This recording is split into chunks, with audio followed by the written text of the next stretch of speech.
I study the future, so I'm really excited about this next session, which is going to be a first of its kind for the summit. We are calling this the Trends Jam. It's 2 trends in 2 minutes. We are going to have 14 people consecutively come up to the stage for 2 minutes at a piece and talk about 2 trends that they see each in a respective area that they're an expert in. So this is going to be really, really exciting. After 1 minute, they are all going to hear this sound. Can we cue the sound they're going to hear after 1 minute? And after 2 minutes, they are going to hear this sound. So this is the lightning round. It's like a game show. And after 2 minutes, I am literally going to grab the microphone away from each of these speakers, whether they like it or not. So we are going to keep this to 30 minutes, the Trends Jam, 2 trends in 2 minutes. So without further ado, our first presenter talking about architecture is going to be Liz Terry, CEO of Leisure Media.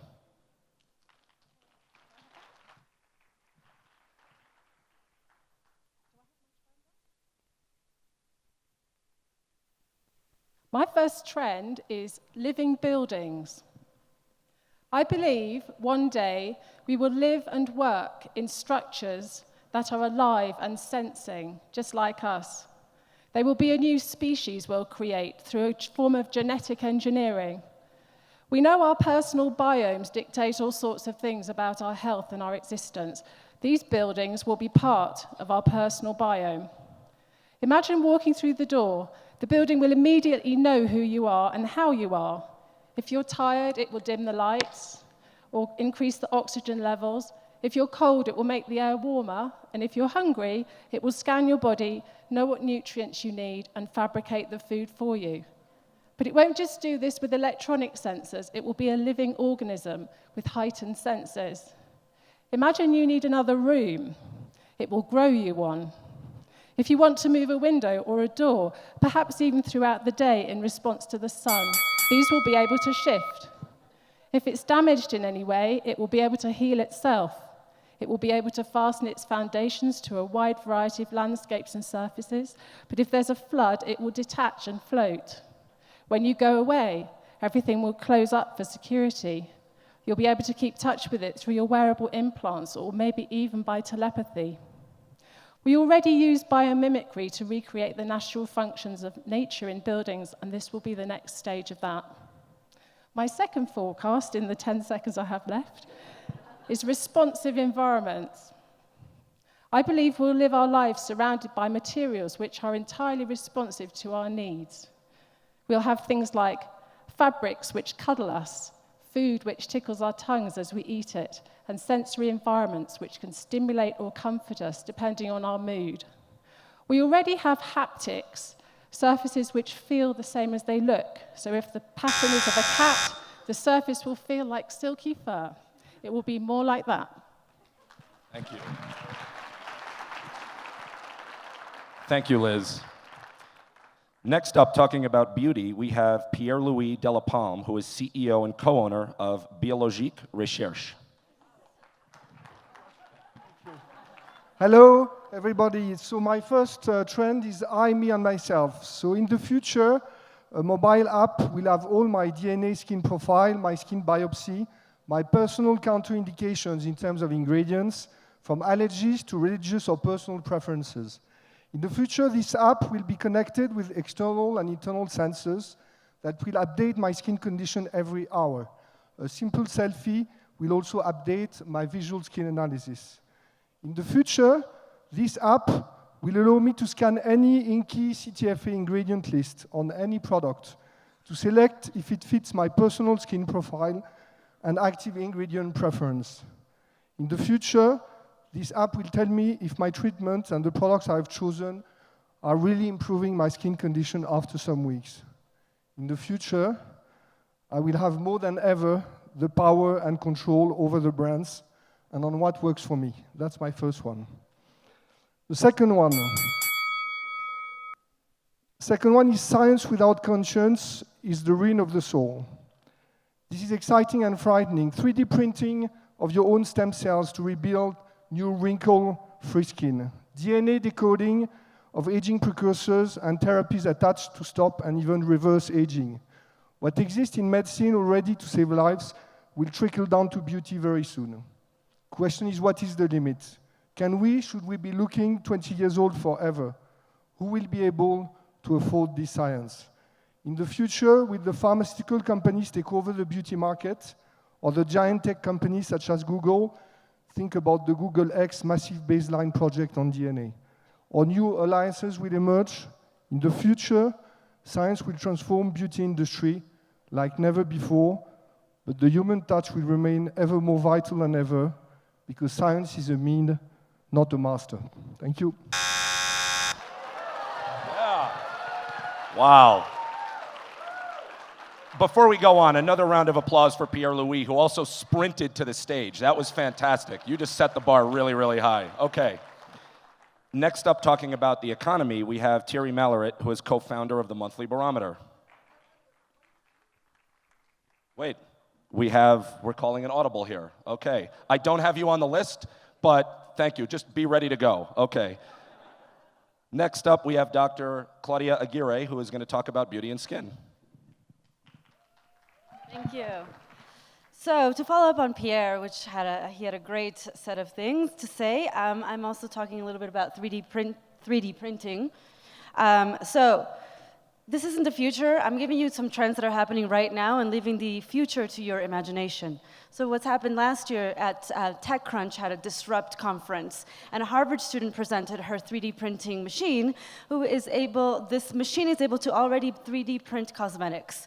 You can print out your makeup, you can print out your eyeshadows in any color you want, you can scan any color on your computer, send it to the machine will then print out the eye color that you want. This happened last year. You can also, today, throw a bunch of your favorite vegetables into a juicer.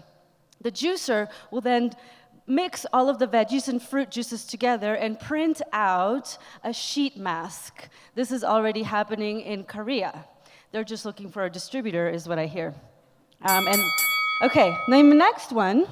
Oh, it switched. Okay, so that was 3D printing. Now I'm going to talk to you about electronic skin. So MC10 is a company out of Massachusetts that has been able to create electronic skin. That is sensors that can be stretchable, kind of as thin as the skin, that you can put it on the skin. And again, this is today. You can put this sticker on the skin, and it will tell you how much UV radiation your skin has. That will then send a signal to your app. On an app, on your phone, it'll tell you, you need to reapply your sunscreen. No wonder L'Oreal has partnered up with MC10. And finally, artificial skin has just been revealed by Stanford researchers just last month, where you can actually sense the sense of a butterfly landing on you.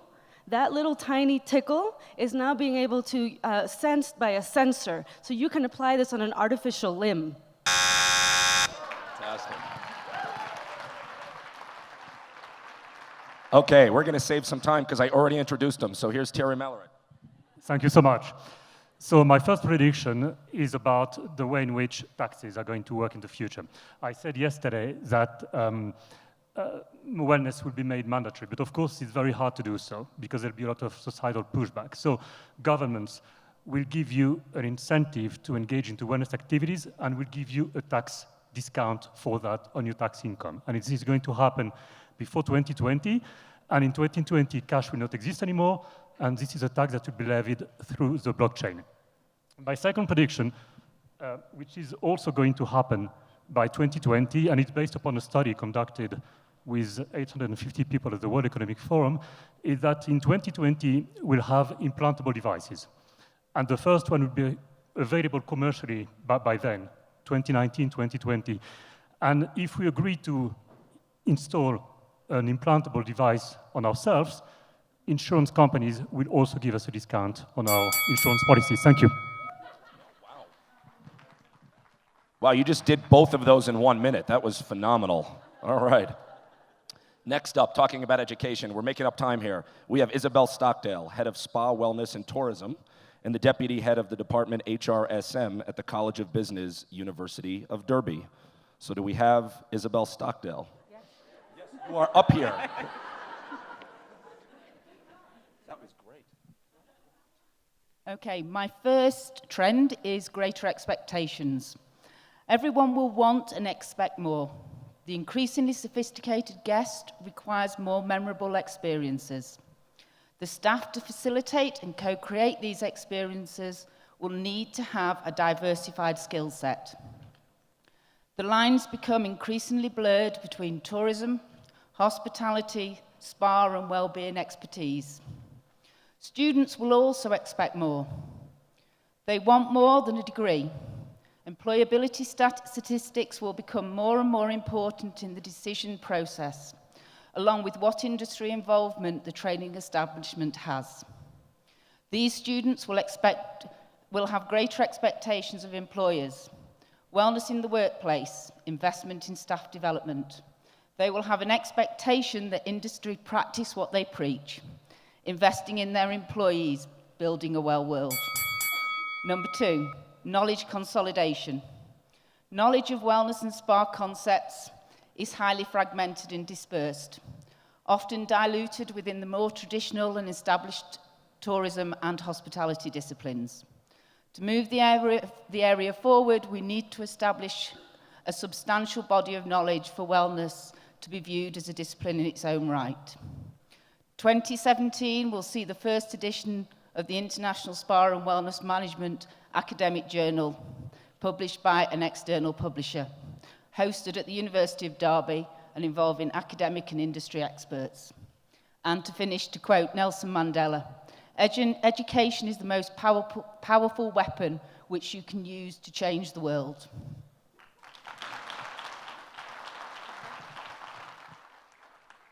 Okay, next up, talking about fashion, we have Jessica Jesse, CEO and Creative Director of BuDhaGirl. Thank you so much. Well, the first slide that I have is farm to fashion. And that's really producing a vertical method where communities grow their own, let's say, cotton, they spin their own yarn, they create their own designs, and then more importantly that, they can bring it to market.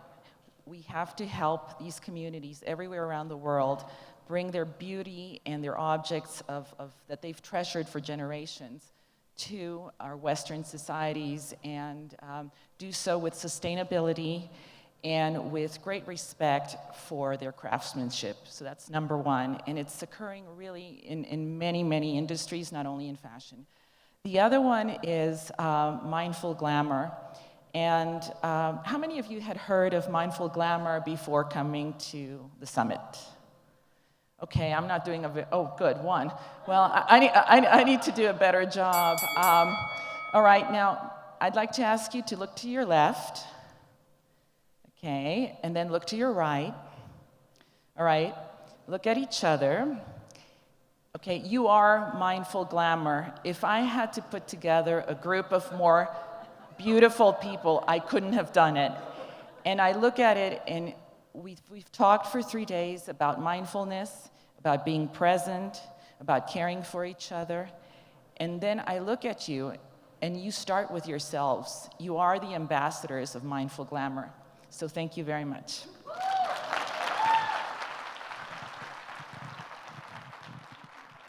By the way, you guys are a good audience. You all, every single one of you in unison, turn to the right and turn to the left on that. That was great. Okay, next up, talking about fitness, we have Glenn Colarossi, who is Director, Global Hospitality at True Fitness. Thank you, Jared. Well, yesterday I think Nadio did a great job talking about wellness and leading us towards the future. The first trend I want to talk about is technology, more specifically wearable technology. How many people here have a Jawbone or a Fitbit? Anybody wearing it? There's this insatiable need for instantaneous feedback. Companies like Athos, where they have garments that'll measure heart rate, EMG, breathing, muscle recruitment, imbalance in muscle recruitment. And even Ralph Lauren has now launched his own line of wearable technology for sports enthusiasts. I think to apply it to wellness or to the spa market, if somebody like Sammy took this technology and put it into a massage bed or a massage blanket, and it would give feedback as to how the customer is responding to the therapist's touch, or seeing if their heart rate is going down, or if they're having Adrian. But so I think that would do well. My next trend, real quickly, is obstacle courses with Tough Mudder and Spartan. I think, you know, everyone is going beyond the four doors of the traditional gym, and I think, you know, this is opening up the door for physical therapists as well as massage therapists for people to be healed by you after these obstacle courses. But maybe we can incorporate some of them onto the resorts and spas. Thank you very much. Ahead of time. Thank you. Next up, talking about two medical trends, we have Dr. Daniel Friedland, CEO of SuperSmartHealth. Oh, thank you so much. Thank you, thank you. Well, actually, I want to talk not about the technology of medicine. You know, in the spirit of today, I want to really talk about the soul of the future of medicine. And I want to speak through the lens of, I serve as the chair of the Academy of Integrative Health and Medicine. And we're a global organization seeking to unify the collective voices of organizations and healers to advance integrative health and healing and wellness in the world. And we just had our conference in San Diego 2 weeks ago, and Deborah was there as well. And it was attended by over 900 healers from all professions, medical doctors, chiropractors, naturopaths, nutritionists. Everybody was there. And Deepak closed the conference. And the main question we asked was, are we going to fundamentally reform a broken sickness-based healthcare system, or are we going to create a brand new system based on the creation of health? And it was uniformly felt that we were all invested and inspired to create a new system of healthcare. And we were all in the room together as kindred spirits, knowing that we can do this together. And, you know, in kindred spirits being over here, the second piece is collaboration. We need to actually band together as networks to actually change healthcare and create healthcare for humanity and the planet. Yes, and we can do that together, And so actually, Susie, I'm really mindful of the conference where we actually, the Global Wellness Summit has been about coming together to shape the future. And here we are, all together. We can come together to create health and wellness and spread wellness in the world together. Thank you so much.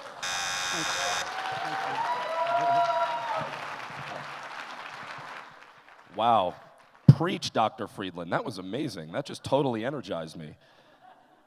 Next up, talking about nutrition, we have Samantha Gowing, who is a chef, nutritionist, and mentor for Food Health Wealth. Hi.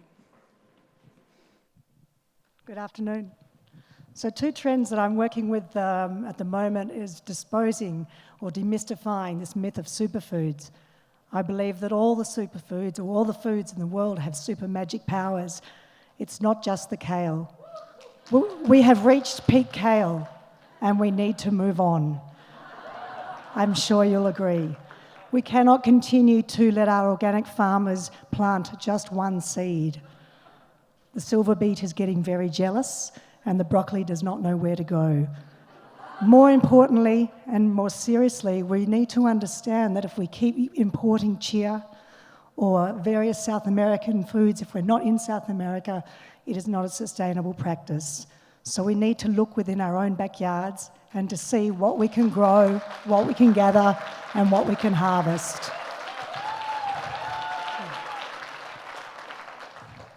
In Australia, we have a Kakadu plum, which grows in the Northern Territory, and it's the most richest source of vitamin C on the planet. Come to Australia and I'll show you where it is. More importantly, we move into clean eating and the rise of what I call conscious cuisine.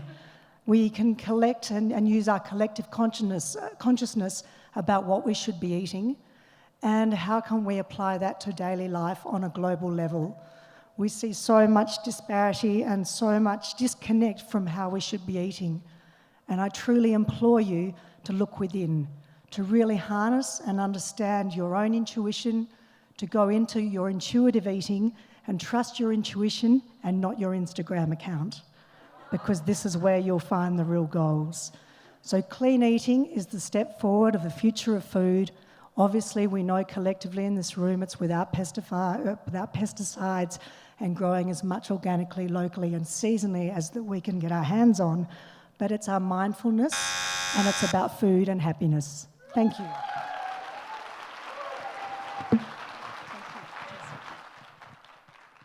Okay, next up, talking about trends in spa, we have Sarah Camilleri, founding editor and publisher of European Spa magazine. Thank you. This is strange. I'm normally over there listening to all of you. So thank you, Susie. Without doubt, technological advances, treatment innovations, and new revenue opportunities remain key to running a successful spa. But the need to tap into our healing heritage has never been more important. Disconnect to reconnect is a call to reevaluate our thinking about what people want to feel when they come into the spa. Do we really want to be sat next to someone checking emails, tweeting, or embellishing their private Instagram? Think about the virtual world each of us increasingly inhabits, running in parallel next to our real lives. The sheer volume of digital information and channels we navigate on a daily basis is increasing, and it can sometimes take its toll. Award-winning destinations such as Varna in India and Gwyngarna in Australia are providing a myriad of ways to help their guests disconnect and to reconnect with themselves, with nature, and what's important if they've lost their way. We predict this will cascade down and there'll be new digital detox solutions at spas, hopefully in cities too. Right, this is important. Breaking the big C taboo. I want my second minute, or whatever's left of it, 43 seconds, to highlight the incredible work being undertaken by a number of forward-thinking spas and individuals in our industry who are kicking back at cancer. I'm not an expert on cancer, but like most people, I've seen the devastation it brings. Yesterday, we were all moved by Nancy's film about our dear friend Geraldine. Her bravery, positivity, and inner strength is inspirational. So I want to talk about another lady who's coming on next, Julie, whose conviction and dedicating to changing the status quo is so commendable. Heading Wellness for Cancer, Julie and her team are working tirelessly to debunk the myths surrounding treating people with cancer, as well as providing a whole raft of education, information, and training communication tools. Thank you very much. Anyway, listen to her. She's got lots to tell you. You had a few extra seconds. I was not going to interrupt you while you were talking about that, but thank you. So next up, talking about technology, we have Samer Hamadeh, who is founder and CEO of Zeel. Here he comes. Thank you. Forgive my slow brain. I partied very hard last night. And I got a nice massage upstairs a short while ago. I highly recommend it. Okay, the first trend is already happening. It's the freelancerification of the economy combined with the Uberification of the economy. So imagine that you can put all the supply and all the demand up on the grid so that people can match together instantaneously. What happened in the car world? Revenues for taxi services are 5x what they used to be already. So I think this will happen in the spa world. Obviously, I created a whole company around this concept, but the upshot is that we'll be able to instantaneously give happiness to consumers by instantaneously offering spa services. And the overall result is that workers will make more money, consumers will achieve more spa services, which means more spa revenue, and overall happiness. The second trend is, actually it's not this one. I told Susie I'd do my crazy idea, the massage robot. I intend to build a massage robot one day. And this is the ultimate embodiment of massage on demand. It senses your every mood. It senses all your stress levels. It'll beautifully sit in the corner until you're ready. It figures out what pressure you need, which body parts are in pain, and it's available instantaneously. All you have to do is pay by the minute.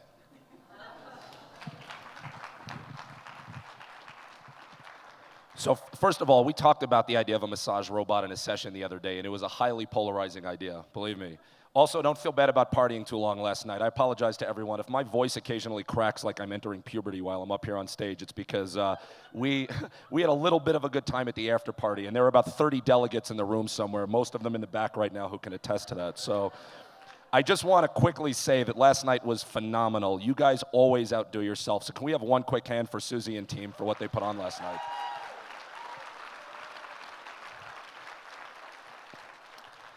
Next up, talking about trends in travel, we have Simon Press, Senior Exhibition Director, WTM London and Arabian Travel Market. Good afternoon. First trend is work less, travel more. And that's it really, isn't it? And this is a trend that's coming out of the US, whereby traditionally US employees have had limited vacation time given to them. Well, this is going to be changing, or it is changing right now. And that's when compared to other destinations which enjoy 25 days of holiday a year, et cetera, et cetera. And that's backed up by the US Travel Association as well, whereby they've actually shown that over 40% of those people in the US who have been given that limited amount of time to go on vacation actually don't take the full time that they've been given. How mad is that? So within organizations within the US, they're actually realizing by giving people more time, they get a loyal workforce, they get a well workforce, and they get a more motivated workforce. So this trend is coming now. It's being supported by 1% of the companies in the US already, including Netflix, Virgin Atlantic. Second trend, budget airlines are in it for the long haul. That's me and you saving money when we're going to travel from one side of the Atlantic to the other. So, what does this mean? When asked as part of the World Travel Market Global Trends Report, 83% of the travel trade professionals who took part in the survey tipped that low-cost transatlantic worldwide flights as the most common new trend to be seen. Why is this now? Cheaper fuel prices have helped reignite the battle of the budget routes across the Atlantic, shaking up traditional low-cost models, which has traditionally been short haul and quick turnaround. Norwegian Airline, they've already bought a bucket load of Dreamliners to initiate this new opportunity for the consumer. Only charging £179 for one-way ticket to the US from the UK. Thank you.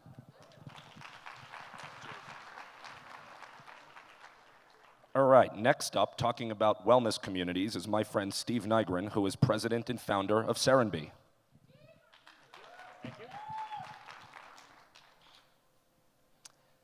Connection to nature is going to be one of the big things, and I think we're talking about that already. We see how what we perceive is so important to our well-being, and it's important that we connect to natures. Now imagine, one of the key ways that we can do that, no matter how urban or where you live, is stormwater. So think about, do you know how the raindrop that falls on your house or the place where you work gets to the local stream or the river? Many do not. Imagine if those were green fingers through all of our urban areas, and imagine if those fingers were planted with edible blueberries and fruit trees and all sorts of things. What a different place it would be, connecting with nature and having edible landscape rather than a bunch of ornamentals that we have to take care of or even pollute our system. So that's going to be one of the huge things. It's already starting. You look at the big cement ditch in LA is being changed into a bioretention park. Australia has great rules on that. The second big trend that we're going to see is our local food production. I think we see the movement of the farm to table, but it's just touching the very thing. And I think what's going to happen in the future is we're going to replace the refrigerators within our houses and our apartments with actual cabinets that's growing a lot of our greens and a lot of the foods we need. So we're going to become our own farmers. It's going to be very, very local. And every community, every place that we're building houses, we're also going to be building places to grow our food. But one of the biggest things is our food is going to be to nourish our bodies and for enjoyment, and instead of feeding that empty emotional hole that many times we're just trying to feed ourselves, and that's part of the obesity, I think. It's just feeding something that's not nourishing the body, but an emotional effort. So those are the big trends.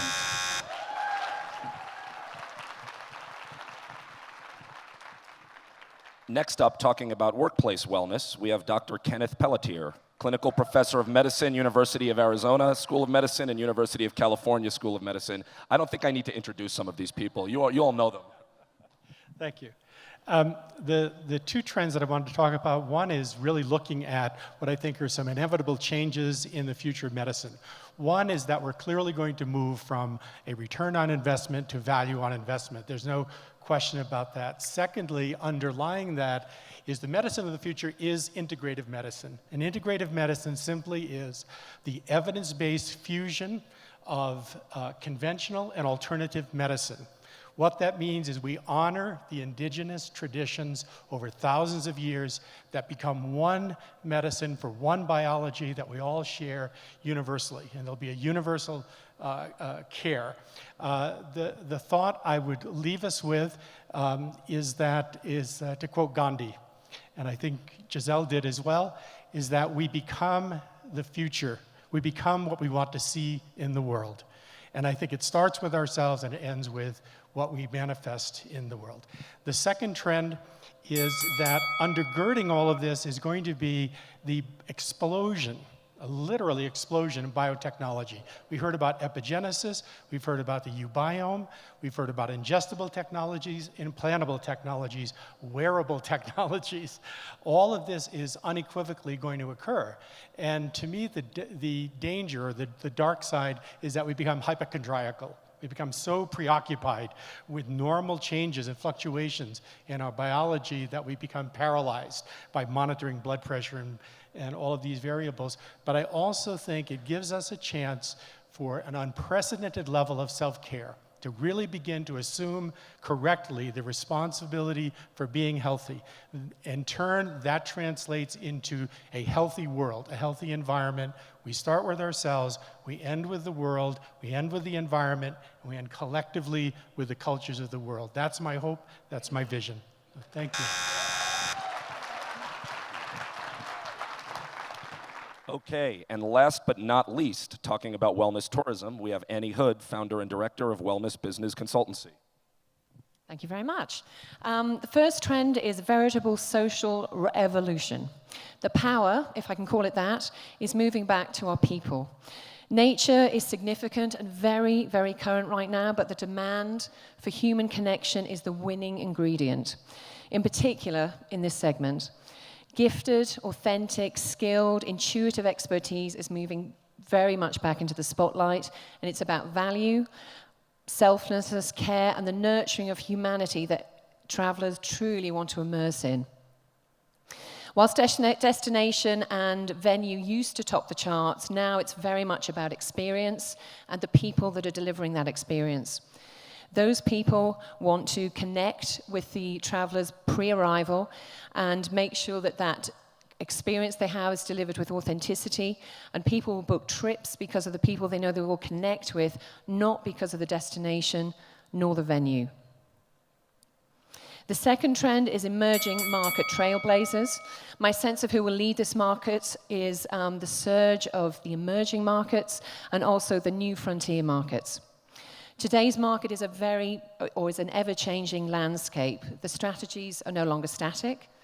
We have economic change, we have a very significantly moving geopolitical landscape, and the consumer decision-making process has a significant move towards authenticity.